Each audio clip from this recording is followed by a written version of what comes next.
రాష్ట్రానికి last border కూడా నా విలేజ్, నియోజకవర్గానికి కూడా బార్డర్.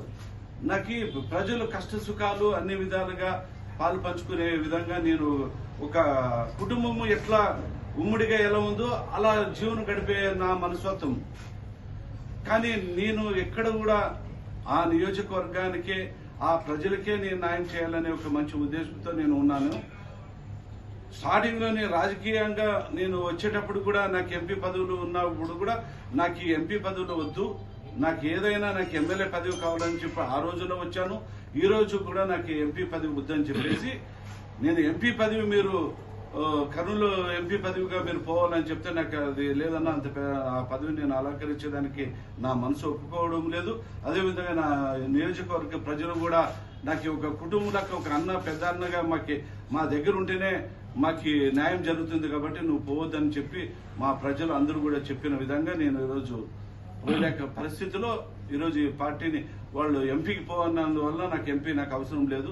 నియోజకవర్గంలో అంటే నా నియోజకవర్గానికి వేరే అభ్యర్థిని ఆయన కేటాయించినందువలన నాకు మనసుకి గురై నేను పార్టీకి వదిలిపోతున్నాను. సార్, టీడీపీలో మీకు ఎలాంటి హామీ వచ్చింది?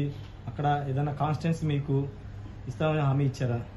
టీడీపీలోన నాకు చెప్పాలంటే 2 జిల్లాలు కానీ కమ్యూనిటీ ఎక్కువ ఉన్న పరిస్థితి ఉంది కాబట్టి అన్ని విధాలుగా కూడా నువ్వు 2 జిల్లాలు చూసుకో.